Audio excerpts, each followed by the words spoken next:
everybody knows about zari, but the fact that it begins with a big chunk of silver and then becomes the finest yarn, which is almost like hair, is a very fascinating process.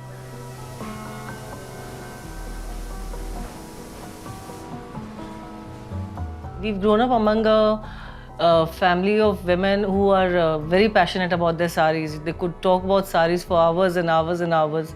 So that was the kind of environment when we were growing up. Banarsis was a very integral part of our I would say growing up. We saw our mothers, grandmothers, everybody wearing those saris, and so we were exposed to those very fine textiles at a very early age. So as we grew up and got married, we had some more, but then there was a time where we wanted to buy our own, and we went out into the market seeking those kind of textiles that we had seen earlier, and we couldn't find anything of that kind. And that made us wonder why we were not getting those kind of textiles any longer, why they were not there in the market. And that just led us on a trail to Banaras. I just adore traditional textiles. I think that's very, very important. The knowledge that's here, it's like Indian miniature painting. It's something that's there, that's so precious. It's a knowledge from so many years, so many centuries of workmen, of craftspeople, of excellence, of perfection.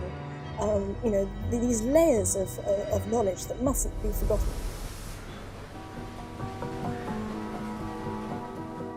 Something which is deeply historical is still alive today. So it's really a legacy which is of today as much as it is of the past.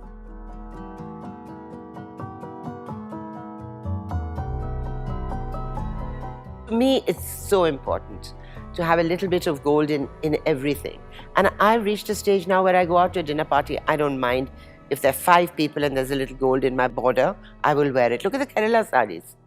Why did Kerala have no color? It just had kora and gold, because it was a river culture and you didn't want to pollute the waters. From where to where have we come?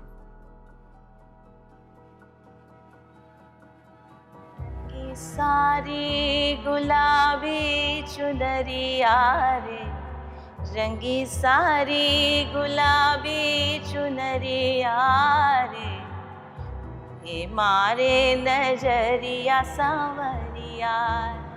To me, the sari is it's very special. It's very close to my music.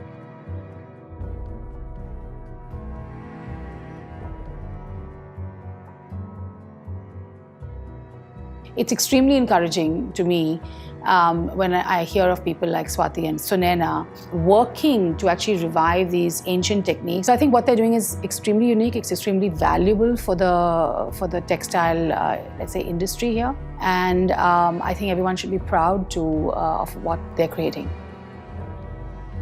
So there was this gorgeous sari which was copper and gold. And it shimmered like, you couldn't tell the difference between the color and the gold. It was so beautifully overlapped with each other. And the zari, it belonged to my great-grandmother. So the zari till date, the silk has given way, but the zari till date, the gold in the zari till date, shines. And just the way the textile was, the shimmer it left, it just left a memory that was very difficult to let go. India has very few natural deposits of gold.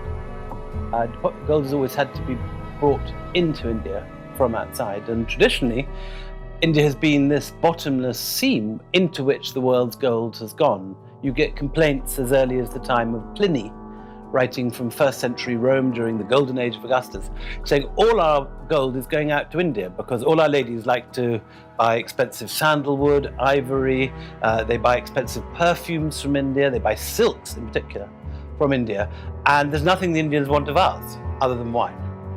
So our gold is going into a bottomless Indian sink. And you have these complaints right up through the time of Vasco da Gama, until the East India Company reverses the flow in the 18th century. And perhaps because it's not a natural product of India, it's always been particularly highly valued here. And this transcends class. Even today, you find village women with very little land or possessions, decked up in the most fantastic quantities of gold, which often muddles foreigners when they first come here. They don't understand how women who are ostensibly poor are covered in gold, but they are, of course, wearing their bank accounts. This is the traditional